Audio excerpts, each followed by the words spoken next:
T.I.'s son, King. King Harris has been arrested after not appearing in court and some other things connected.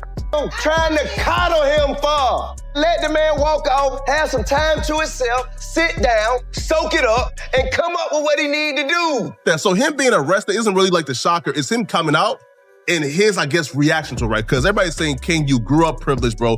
Why are you going down this path? Now he's talking about F the police, F12. So, King Harris had never imagined that his curated life of bold extravagance and unflinching tough talk would culminate here, in a 6-by-8-foot cell where the walls seemed to breathe hostility, and the air was thick with the scent of fear and regret. For the first time in his young, privileged life, the reins had been violently wrenched from his grasp. He was no longer the author of his own story, but a character in a much darker, more dangerous narrative, and he had absolutely no control over what came next. As the son of rap legend and cultural titan T.I., King had been swaddled in the spotlight from his first breath. His life was a perpetual performance, with cameras documenting his every move and a chorus of critics waiting in the wings, eager for him to stumble. To the outside world, he was the flashy, hot-tempered heir apparent, a young man seemingly determined to carve out an identity through defiance and opulence. To prove his independence from the colossal shadow of his father, he cultivated a persona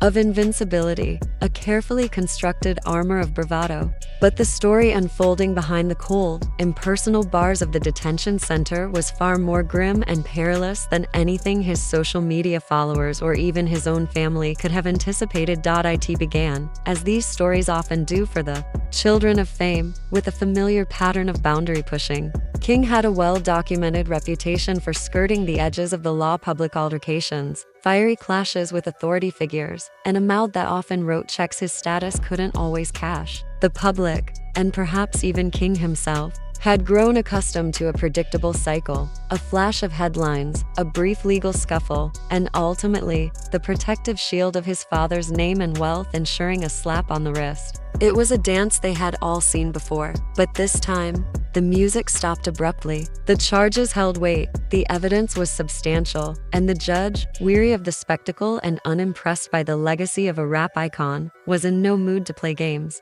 The gavel fell with a finality that echoed through the courtroom, and in that moment, the Prince of Atlanta was deposed. King Harris was stripped of his crown, becoming just another number, another young man fighting to survive in an ecosystem where weakness was the primary currency, and reputations were forged in the crucible of daily conflict. From the moment he first walked into that steel and concrete jungle, King instinctively fell back on his old persona. He entered with his chin held high, his chest puffed out, projecting an aura of inurned fearlessness. He mistakenly believed the jailhouse operated on the same principles as the streets of Atlanta or the comments sections of his Instagram. He failed to understand that this was an entirely different battlefield, with its own brutal, unwritten code. Here, reputation was not built on familial legacy or digital clout. It was earned through visceral survival, unwavering respect, and strategic, often dangerous, alliances. His bravado, therefore, did not command respect. It painted a target on his back. The seasoned inmates, men who had spent years navigating these treacherous waters, watched him with a mixture of contempt and calculation. They didn't see King Harris, the individual. They saw leverage. He was the son of T.I., a kid with a famous name, a wealthy family on the outside who would presumably pay a premium for his safety, and a life that was inherently valuable. This made him an asset, but it also made him a profound liability. Initially, King believed he could talk his way through, just as he always had. He mouthed off, cracked jokes in tense situations, and tried to assert dominance by standing toe-to-toe with individuals who had long since lost everything. Every smirk, every defiant retort, was meticulously noted by those watching from the shadows. Days bled into weeks, and a subtle but undeniable shift began to occur. The laughter that greeted his jokes felt hollow and forced. The acknowledging nods from older inmates were not gestures of camaraderie but appraisals. They were sizing him up, testing the tensile strength of his facade, waiting for the perfect moment to ensnare him. Offers of protection began to surface, whispered in corners and during yard time. But in this economy, protection is never a gift. It is a loan with exorbitant, often hidden, interest. The price for King would not be merely financial. The true Cost was loyalty, a blood oath of allegiance to a faction. Once that line was crossed, there was no retreat, no renunciation. The crisis point arrived on an unremarkable evening in the cacophony of the cafeteria. A trivial disagreement over a food tray escalated with terrifying speed. King desperately, clinging to his crumbling tough guy image, refused to back down from an inmate twice his size and with a history of violence. Voices rose to a deafening roar, fists clenched, and the atmosphere crackled with imminent violence. In a catastrophic misstep, the wrong words left King's mouth a profound disrespect that could not be unsaid or walked back. In the blink of an eye, he was no longer just a privileged kid in over his head. He was a marked man. The whispers slithered through the cell block with viper-like speed. King Harris had disrespected the wrong people. Inside those walls, such an offense was a capital crime against the social order. By the next morning, the change in atmosphere was palpable. Inmates averted their gaze when he passed. Conversations halted as he entered a room, replaced by a heavy, accusatory silence. The men who had once pretended friendship now observed him from a safe distance, their eyes cold and expectant, like vultures circling wounded prey. The terrifying truth dawned on him. He was not safe. The weight of his own decisions crashed down upon him, crushing the last vestiges of his bravado. The reality was stark, simple, and terrifying. He was young, inexperienced, and now had enemies who fed on fear. It was in this moment of utter desolation that his pride finally shattered. It was the moment he picked up the phone and made the most difficult, humbling call of his life. When T.I. answered, he braced himself for the usual defiant rant, a cocky update about holding it down. Instead, the voice that came through the receiver was utterly alien, a trembling, broken whisper, stripped bare of all ego and pride. The words spilled out in a desperate, almost incoherent torrent. Pleas for help, confessions of catastrophic errors, and a raw, palpable fear for his very life. For a father like T.I., a man whose entire persona was built upon a foundation of strength, resilience, and control, hearing his son so utterly broken was a soul-rending experience. The call left him physically shaken, torn apart by a maelstrom of conflicting emotions. White-hot anger surged within him, anger at King for his reckless arrogance, anger at the system that caged him, and a deep, searing anger at himself for failing to protect his child from such a harrowing fate. But beneath the fury lay a profound, incapacitating heartbreak. This transcended public relations or celebrity gossip. This was his flesh and blood, his son, crying out in primal terror from a pit of despair. Tiny King's mother was utterly shattered upon learning the truth. Her protective, nurturing instincts screamed in agony at the thought of her son in genuine, life-threatening danger. She pushed T.I. relentlessly to act, to deploy every resource to extricate King from the fire. Yet, T.I. was trapped in a tortuous paradox. Any intervention was a potential double-edged sword. Moving too aggressively could brand King as a snitch, or his father's puppet, making him an even greater target. Doing too little, however, could mean leaving his son to face brutal, perhaps fatal, consequences for his mistakes. The entire Harris family was caught in the ensuing storm. Siblings were heartbroken and terrified, while extended family members whispered in hushed, fearful tones. The court of public opinion convened on social media,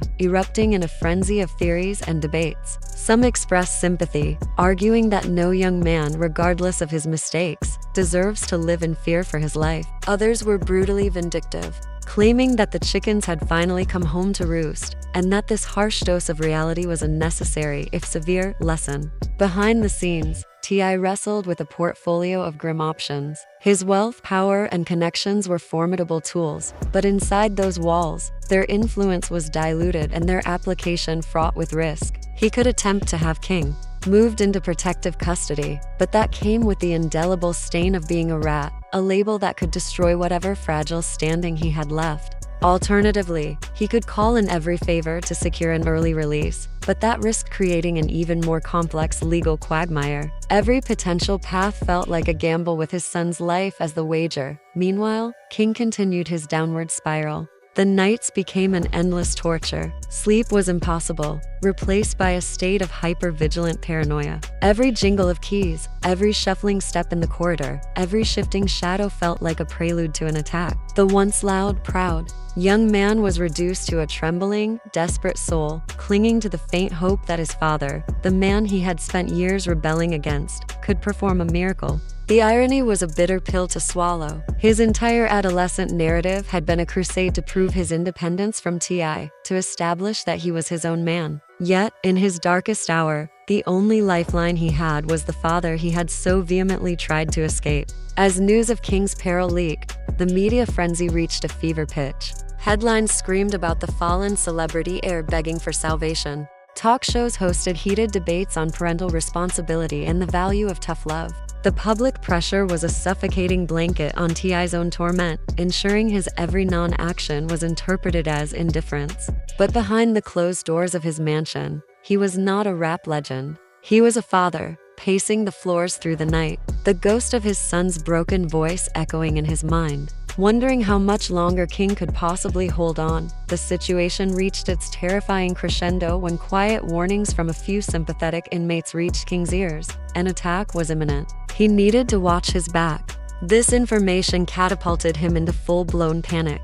Another phone call home, this one punctuated by ragged sobs and desperate, incoherent begging, conveyed the new level of urgency. The Harris household was now consumed by a palpable, chilling fear. Tiny broke down regularly, her anxiety, a visible, weeping wound. T.I., the picture of public composure, was privately unraveling, engaged in frantic, around-the-clock strategizing with his lawyers.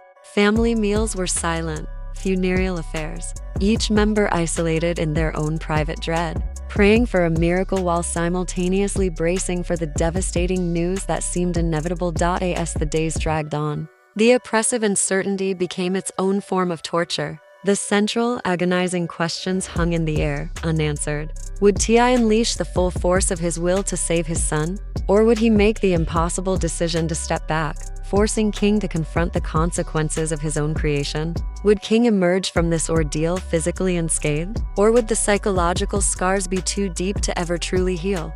The son's cry for help had irrevocably shattered the illusion of the confident, rebellious heir, exposing the vulnerable child beneath. The father's struggle revealed the impossible calculus of love, discipline, and protection. A family that once moved through the world with the grandeur of modern royalty now found itself facing a battle in the shadows, a battle that would irrevocably alter their foundation. In the end, this is no longer just a story about King Harris messing with the wrong people. It is a raw, human drama about survival, the profound weight of choice, and the unbreakable yet terribly strained bond between a father and a son, tested under the most brutal and unforgiving light. As the world watches and waits, one thing is certain: for the Harris family, nothing will ever be the same again.